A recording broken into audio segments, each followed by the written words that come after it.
Hello all, welcome back to my channel. ఎన్నో రోజుల నుంచి ఎదురు చూస్తున్నా అసలు ఈ ఎన్టీఆర్ నీల్ ప్రాజెక్ట్ ఎప్పుడెప్పుడు స్టార్ట్ అవుతుందా అని. కానీ ఇప్పుడు మామూలుగా లేదు. ప్రాజెక్ట్ టైటిల్తో పాటు ఏకంగా 4 minutes 35 seconds ఉన్న ఒక రేంజ్ గ్లిమ్స్ని దించారు. మన మ్యాన్ ఆఫ్ మాసెస్ ఎన్టీఆర్ గారి బర్త్డే సందర్భంగా ప్రశాంత్ నీల్ గారు కట్ చేసిన డ్రాగన్ గ్లిమ్స్తోని ప్రపంచం మొత్తం షేక్ అయిపోతుంది. ఆ గ్లిమ్స్ చూస్తే ప్యూర్ మ్యాడ్నెస్ అంతే.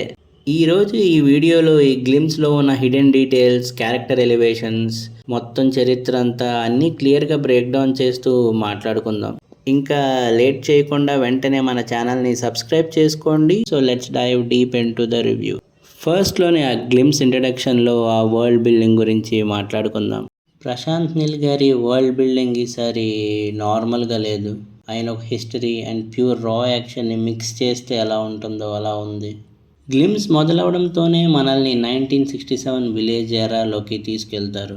ఆ బ్యాక్ స్టోరీ నెరేటివ్ చూస్తే దిమ్మ తిరిగిపోతుంది. బ్రిటిషర్స్ మన దేశానికి కాటన్, ఐరన్, స్పైసెస్ కోసం వచ్చారని చెప్తూ ఒక మొక్క కోసమే 250 years ఇక్కడే ఉండిపోయారు.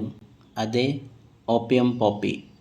ఇంకా నెక్స్ట్ సీన్లో డైలాగ్ అయితే 1947లో వాళ్ళు వెళ్ళిపోతూ ప్రపంచంలోని అతి పెద్ద addictive and profitable black market drug బిజినెస్ని ఇక్కడే వదిలేశారని చెప్తూ, దానివల్ల ఇండియా, చైనా అండ్ భూటాన్ బార్డర్లో ఉన్న గోల్డెన్ ట్రయాంగిల్ అనే లాలెస్ రీజియన్ అబ్సల్యూట్ బ్లడ్ బాత్కి సెంటర్ ఆఫ్ పాయింట్ అవుతుంది. ఈ మొత్తం ఇల్లీగల్ ఎంపైర్ని రూల్ చేసేది దాదా సర్కార్కి చెందిన ఆఫ్ఘాన్ ట్రేడింగ్ కంపెనీ. అంటే కథ ప్రపంచం క్రాస్ చేస్తూ నడిచే కమర్షియల్ ఇంటర్నేషనల్ క్రైమ్ డ్రామా అని క్లియర్గా అర్థమవుతుంది. ఇంకా ఈ గ్లిమ్స్లో చాలా ఇంపార్టెంట్ పార్ట్ ఎన్టీఆర్ గారి ఎంట్రన్స్ అయితే మామూలుగా లేదు. స్క్రీన్ మీదకి వచ్చినప్పుడు ఆయన కళ్ళల్లో ఉన్న ఇంటెన్సిటీ అయితే నెక్స్ట్ లెవెల్.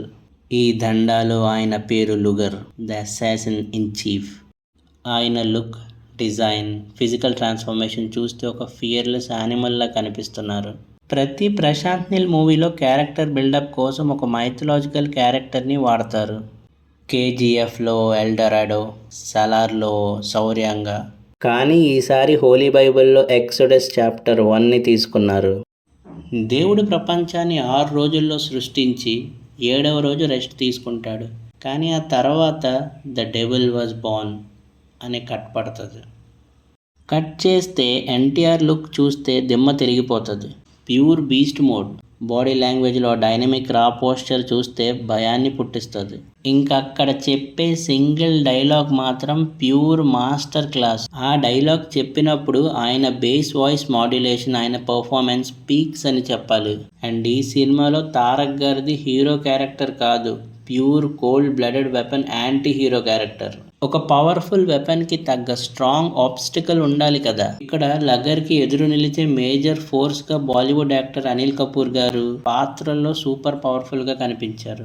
ఆయన ప్రజెన్స్తోనే లా ఎన్ఫోర్స్మెంట్ ఫోర్స్ ఎంత స్ట్రాంగ్గా ఉందో తిన్నగా చూపించారు. విజువల్స్ విషయానికి వస్తే cinematographer Bhuvan Gowda trade mark కనిపిస్తుంది. కానీ ఈసారి ఫ్రేమ్ సైజెస్ చాలా మ్యాసివ్గా ఉన్నాయి. ఇంకా రవి బసూర్ బ్యాక్గ్రౌండ్ మ్యూజిక్ గురించి ఎంత చెప్పినా తక్కువే. కంటిన్యూస్గా హై వోల్టేజ్ బీట్స్తో అదరగొట్టేశారు. టెంప్లెట్ కొంచెం కేజీఎఫ్ సలార్లా రిపిటేటివ్గా ఉంది అని చిన్న క్రిటిసిజం ఉన్నా, హై మూమెంట్స్ కంటిన్యూస్గా స్క్రీన్ మీద హిట్ చేస్తూ ఉన్నాయి. ఫైనల్గా చెప్పాలంటే డ్రాగన్ గ్లిమ్స్ మాత్రం నెక్స్ట్ లెవెల్ హైప్ని సృష్టించింది. ఇంకా మూవీ ఏమో June 11th, 2027లో రిలీజ్ అవుతుంది అంటున్నారు. బట్ మైండ్లో గుర్తుపెట్టుకోండి, ఇది పక్కా మల్టీ పార్ట్ ఫ్రాంచైజీలా మారబోతుంది. మరి మీకు ఎన్టీఆర్ లుక్ ఎలా అనిపించింది? మీ ఒపీనియన్స్ని కింద ఉన్న కామెంట్ సెక్షన్లో తప్పకుండా షేర్ చేయండి.